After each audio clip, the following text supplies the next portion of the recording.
Muy buenas noches, ¿cómo están?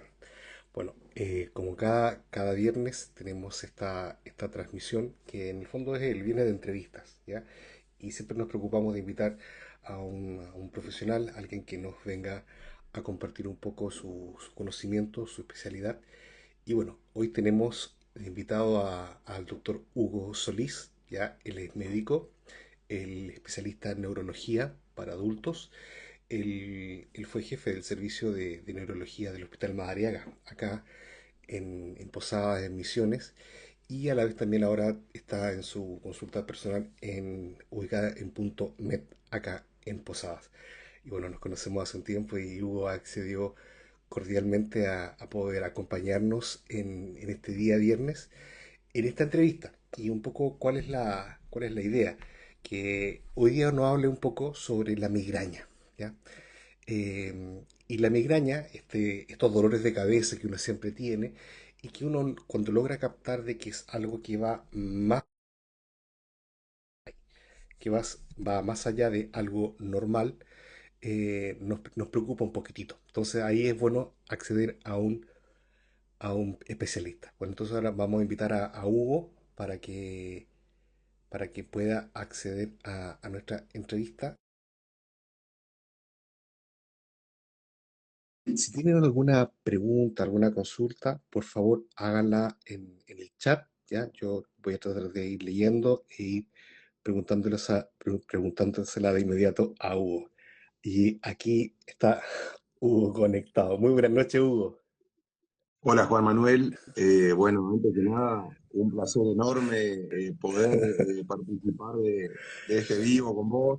Gracias por la invitación. La verdad que bueno, muy contento, muy contento. Bueno, yo antes que te invitara así en directo estaba un poco haciendo un approach de ti.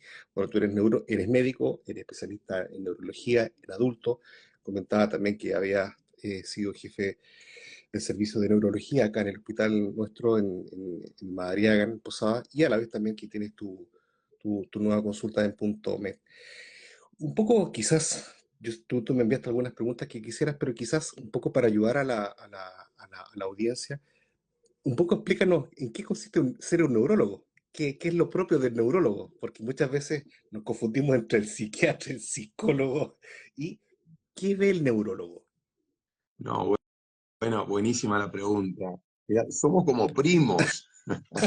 Eh, este, yo te diría que para que la gente entienda qué hace un neurólogo, prefiero dar algunos nombres de algunas enfermedades. Por ejemplo, decir accidente cerebrovascular, Bien. por ejemplo, decir epilepsia, por ejemplo, decir enfermedad de Alzheimer, por ejemplo, decir trastorno del espectro autista, por ejemplo, decir enfermedades inmunomediadas que afectan a la médula y que afectan al cerebro, como la Mm, esclerosis múltiple, o enfermedades como la esclerosis lateral amiotrófica. Digamos, a grandes rasgos, eso es un neurólogo. Y quizás eso un poco nos diferencia de la neurocirugía mm, o de la psiquiatría, en quienes por ahí estamos emparentados con una entidad como la depresión o como la psicosis, pero que realmente el manejo de la psicosis y el manejo de la depresión cae de lleno en el psiquiatra, y un poco por defecto hemos aprendido a manejar ciertos fármacos, pero jamás tenemos la escucha ni de un psiquiatra ni de un psicólogo, de modo tal que es un campo que nos retiramos un poco, ¿no? Pero bueno, que conocemos, que mm. escuchamos, que nos gusta seguir entendiendo de ese tópico, pero bueno, nos sentimos por ahí más cómodos en el otro tópico que mencioné antes.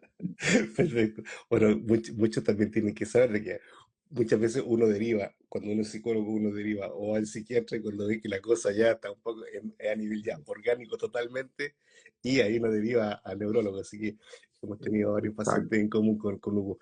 Hugo, vayamos al tema que hoy pensamos, ¿ya? Cuando yo te propuse esta entrevista, dentro de las ideas que habíamos hablado era hablar sobre las migrañas, ¿ya? Estos dolores, como coloquialmente se llama, estos dolores de cabeza.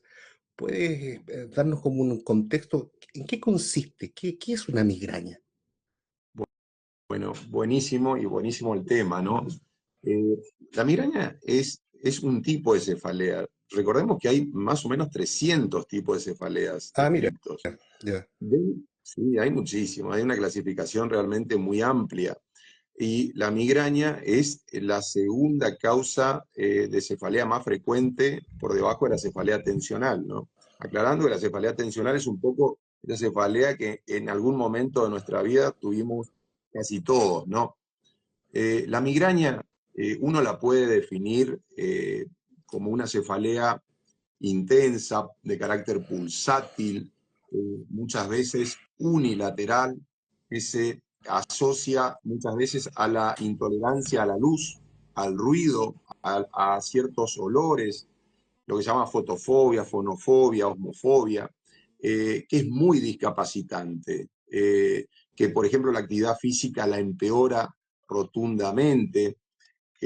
Entonces, para a veces definir a una migraña, también es fácil, un poco más fácil definirlo también cuando alguien va a la consulta y no hace referencia a un dolor de cabeza muy incapacitante, a un dolor de Mm, cabeza que se acompaña de intolerancia a la luz, a los ruidos, a los olores, que realmente hace que el paciente se tenga que acostar, que encerrar. Cuando está faltando eso en el relato de nuestro paciente, la verdad que ponemos en duda que sea una migraña. La característica de mm. la pulsatilidad, que es una característica muy típica de la migraña, cuando están faltando estas cosas, probablemente haya que pensar en una cefalea tensional o en otras de las entidades. Como decía Juan Manuel, hay casi 300 entidades de cefalea, ¿no?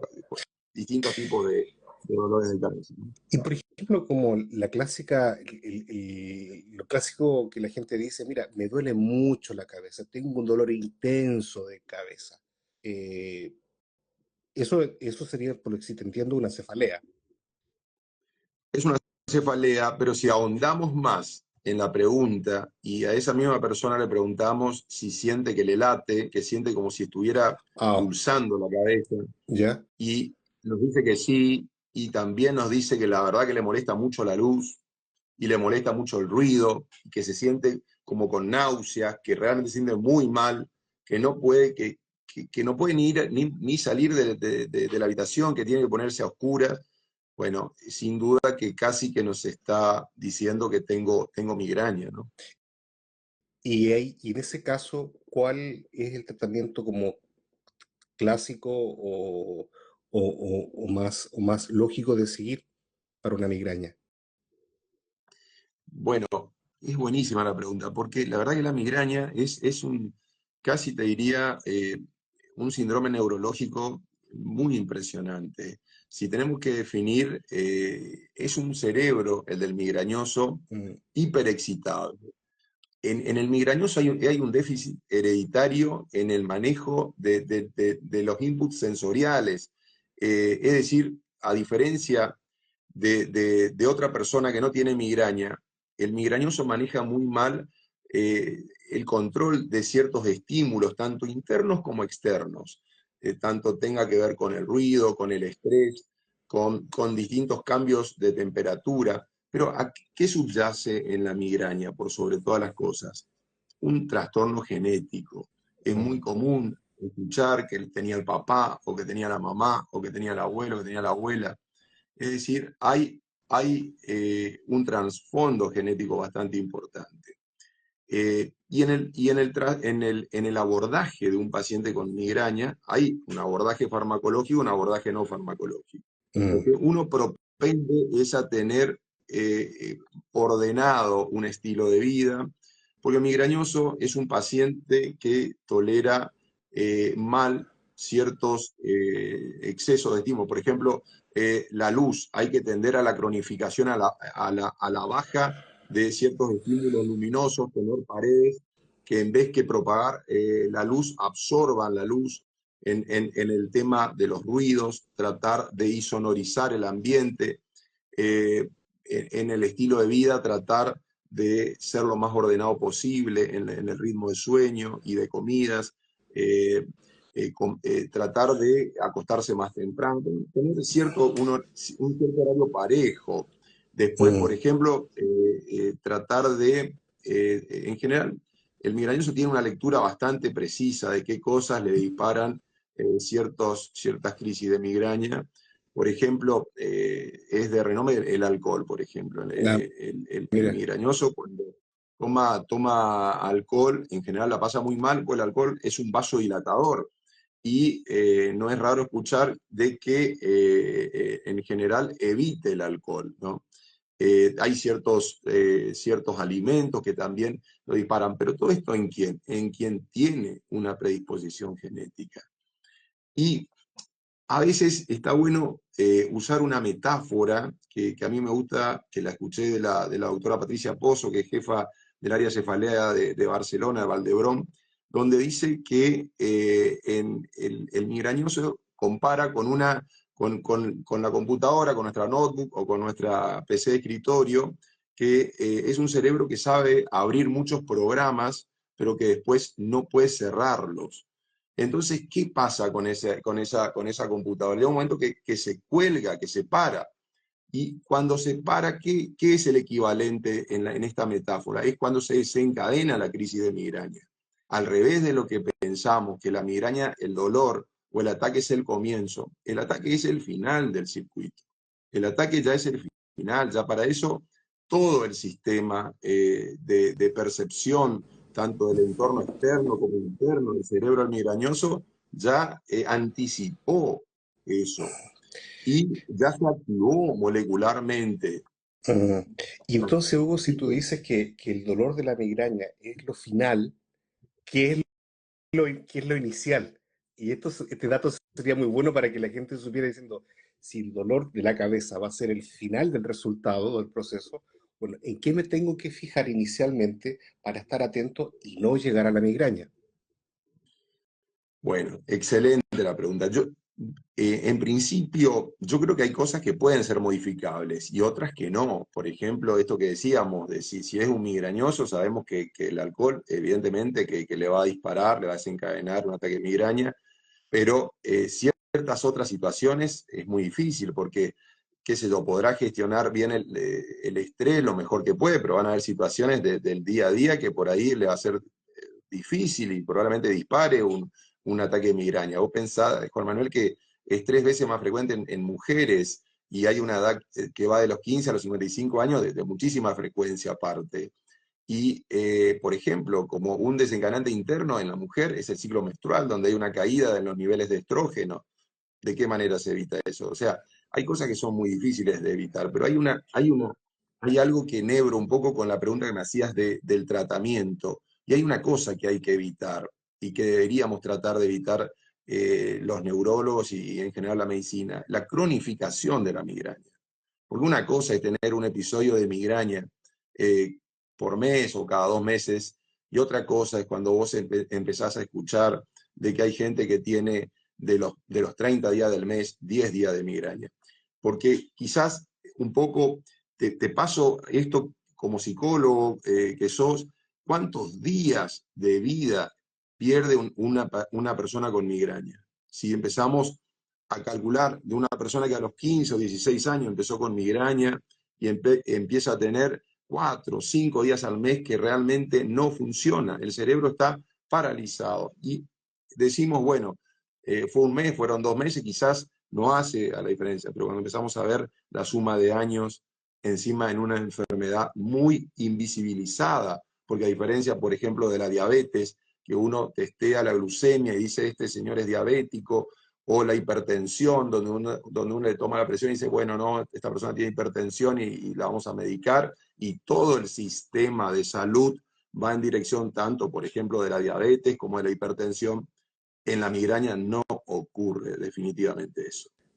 Y sabes que es interesante eso que planteas de esta suerte de enfermedad invisible, porque claro, típico te dicen, me duele la cabeza y alguno podría aducirlo a mira, está buscando una excusa para no ir a trabajar, para no enfrentar una situación, o a veces para un tema de pareja, me abre la cabeza y hasta ahí llegó todo.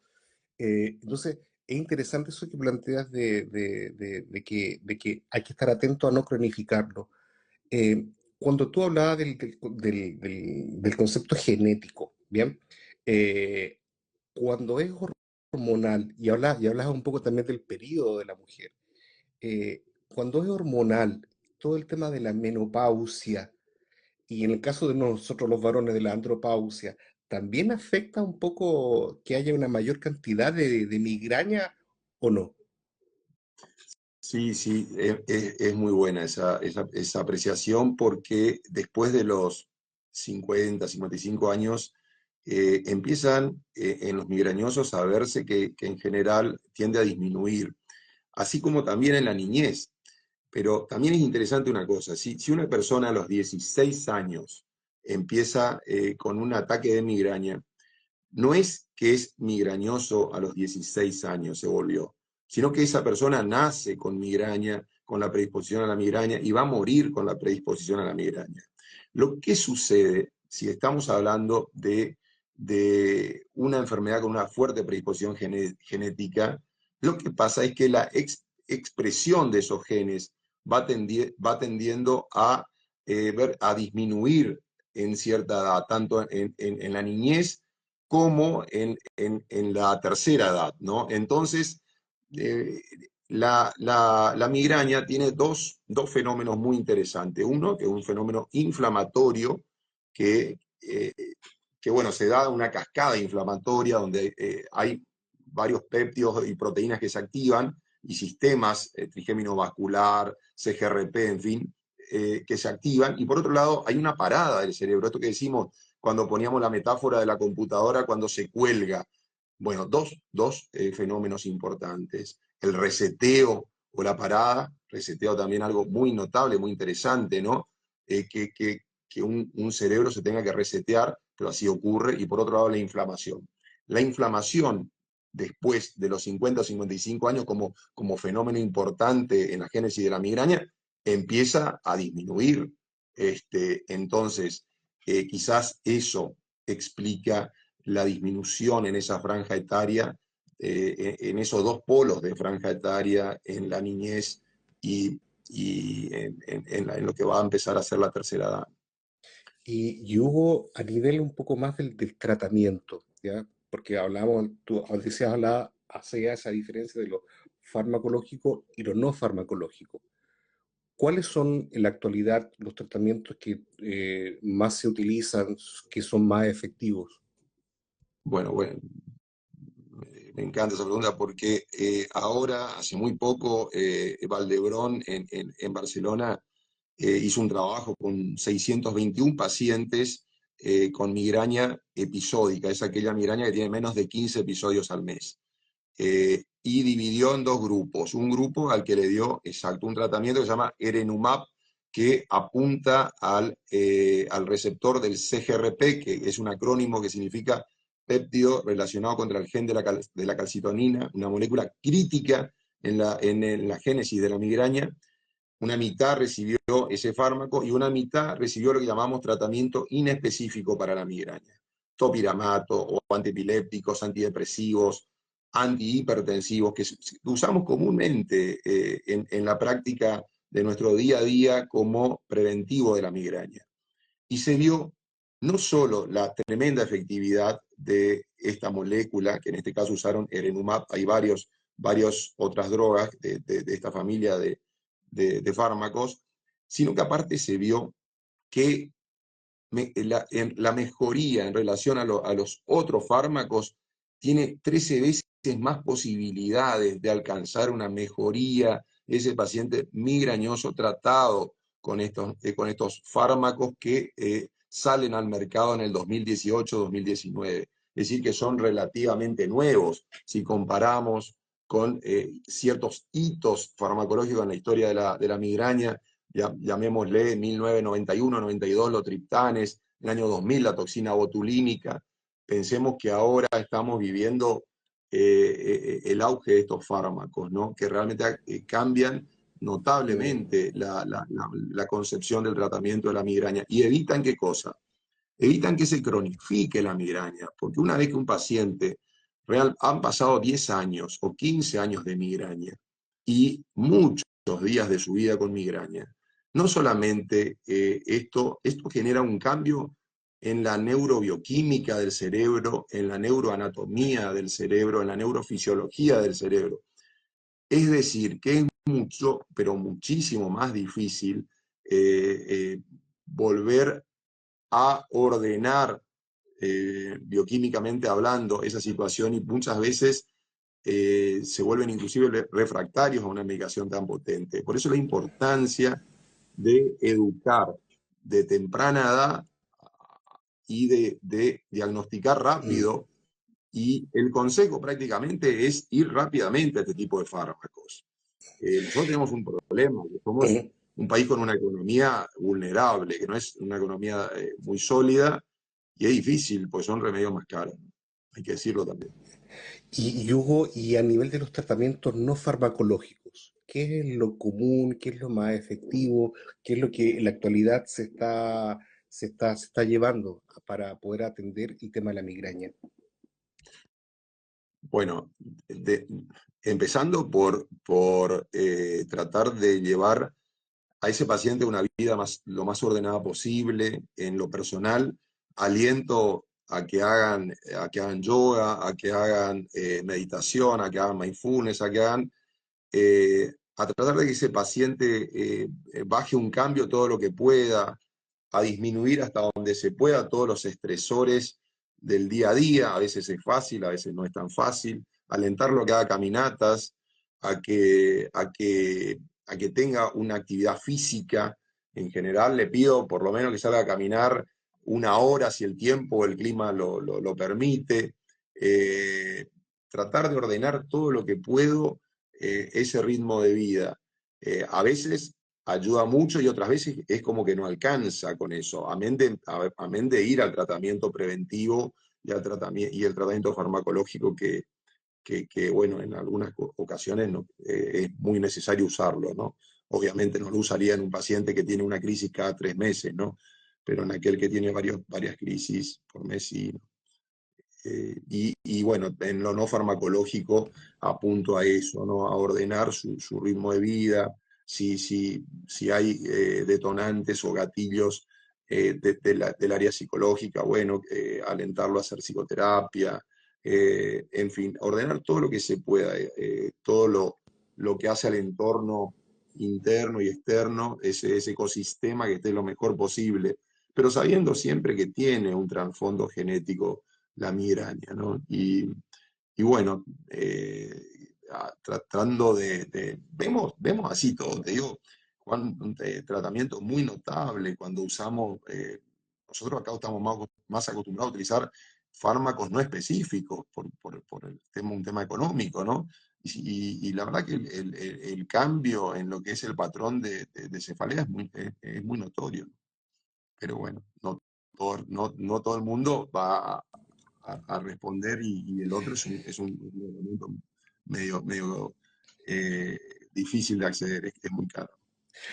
Y Hugo, un poco en lo que es tu experiencia a nivel ya más clínico, los clásicos como consejos que tú dirías, fíjese en esto, ponga atención en esto, a través de tu experiencia, a través de los años, ¿qué, qué, qué le dirías tú a las personas que dicen, mira, no sé si lo mío es migraña, no sé si lo mío es simplemente un dolor de cabeza, ¿en qué debería yo fijarme para poder decir, ok, sí, esto es necesario que yo vaya a ver a un neurólogo? Primero que todo, me parece importante saber que duele a la cabeza no es normal. Digamos, lo primero que quisiera es sentar ese concepto, ¿no? De que hay situaciones que, a ver, donde siempre trato de subrayar que un dolor de cabeza a las 2 o 3 de la mañana que despierta abruptamente a esa persona tiene que ser estudiada en la guardia. Un dolor que escala en segundos a la máxima potencia, a la máxima intensidad. Esa persona tiene que ir a la guardia porque probablemente no sea eso seguramente no es migraña y eso hay que descartar desde causas muy severas a otras que son menos graves, ¿no? Entonces, como también un poco de corolario y a modo de transmitir a la gente, o una cefalea durante el acto sexual, que en muy pocos segundos esa persona alcanza un dolor que es fatal, pero muy intenso.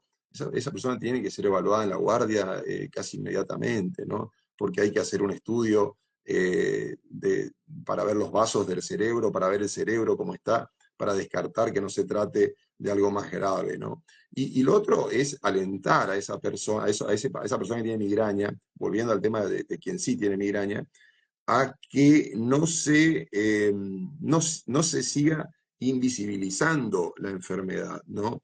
A no callar esa voz de, de esa entidad, ¿no? A seguir de alguna manera haciendo ruido para que pueda acceder a un tratamiento y que se pueda realmente beneficiar y que pueda tener calidad de vida y que no pueda perderse momentos tan preciados en la vida, en la biografía de esa persona, que por ahí no va cuando se recibe el hijo, cuando se recibe la hija, o cuando está dando la última materia, qué sé yo, alguien muy querido y no puede estar, está anulada, está realmente, es un día que no vive esa persona. Entonces, lo que la alentaría es a que no renuncie, bueno, a que quizás, espero en mi vida como neurólogo poder ver y poder estar todavía vigente cuando surja un marcador biológico de la migraña y que estas personas tengan el tratamiento que se merecen. Ahí no te escucho. Precisamente hay una pregunta muy buena que hace una persona que está siguiendo la transmisión. ¿Cómo graduar el dolor? ¿Cuál es el criterio para decir mi dolor es, me imagino que es de 1 a 10, 1, 4, 6, 10? ¿Cuáles son los criterios para graduar ese dolor? Mira, muy buena pregunta. Nosotros usamos una escala del dolor que va del 1 al 10, donde el paciente generalmente con migraña empieza a percibir el dolor a nivel de 4, 5.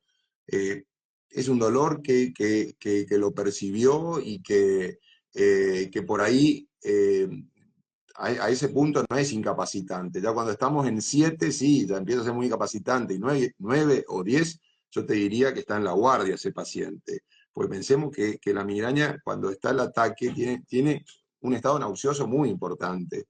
Entonces, ya cuando el dolor está en su máximo apogeo, no hay fármaco que le pare. Entonces, todo lo que toma o lo vomita o no le cae, termina en la guardia y terminan poniendo una vía, ¿no? Entonces, acá surgen dos preguntas a través de esta pregunta que hace nuestra amiga que se sumó a este vivo. Primero que todo, que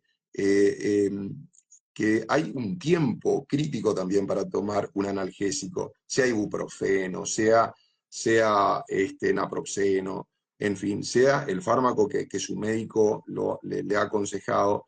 Yo, en general, aconsejo dentro de los 20 minutos. Esa persona que tenga una lectura, que generalmente sabe que ese dolor va escalando y mucho más, se te pone más difícil controlar el dolor. Y esto nos lleva a pensar también en un tema muy importante, que es el abuso de medicamentos, tan común en la migraña, ¿no? En la automedicación, que es cierto que genera un problema, pero también es cierto que quizás esa persona que llegó a un abuso de medicamentos, quizás no accedió también a un tratamiento preventivo, que por eso es tan importante el tratamiento preventivo. No fue tratada adecuadamente desde el vamos, ¿no? Pero bueno, hay que tomar al toro por las astas y si dejas pasar una hora, el dolor se vuelve insoportable. Ahí sí, probablemente estemos en una escala. También la otra es leve, moderado y severo, ¿no? Empezó leve, pero a la hora el dolor se te volvió severo y si tenías algo importante o todo, la verdad que ese día se te va a complicar. Yo en ese caso sí aconsejo que el paciente tome un analgésico dentro de los 25 minutos, ¿no? Bueno, de verdad, Hugo, de verdad, se nos pasó la media hora volando. Y eso es muy bueno, porque en verdad el tema generó bastante expectativa de muchas personas que querían escucharte, querían un poco tener algunos tips, algunas ideas sobre qué criterios, por ejemplo, poder tener para poder ir a visitar a un neurólogo. Y también un poco lo que tú decías, que encontré muy bueno de esta tratamientos farmacológicos y los no farmacológicos, y esta connotación genética que tiene la migraña. Hugo, de verdad te agradezco tu generosidad, te sacamos un poquitito del descanso de los viernes, ¿ya? Juan Bueno, te Manuel, ha sido agradezco. un placer enorme y bueno, aprovecho para saludar a toda la gente que se sumó, un abrazo grande a la distancia. Y bueno, todos aquellos que quizás quieran un poco poder atenderse contigo, bueno, vamos a dejar, si tú quieres, un email o el medio que tú Sí, por consideres que supuesto. sea adecuado para que las personas se puedan contactar contigo a nivel de consulta. Yo sé que ahora tienes tu consultorio nuevo ahí en Punto Med, ya, es muy lindo eso. Sí, sí, sí. Te felicito, Estoy muy contento, te felicito, estoy muy hombre. contento. Bueno, Y muchas bueno, gracias, Juan, muchas gracias. así que bueno, espero que esta no sea la única vez que te tengamos acá con nosotros, ¿bien? Y bueno, Un gustazo. cualquier cosa, todos aquellos que quizás quieran algún tema más adelante con respecto a la neurología, me lo ponen en los comentarios y te vamos a invitar, seguro te vamos a invitar, ¿te parece? Un abrazo enorme, Juan, y un muy buen fin de semana para todos, ¿eh? Igual, chao, chao, Hugo. Un Muy abrazo bien. gigante. Entonces, bueno, Hugo, nos vemos.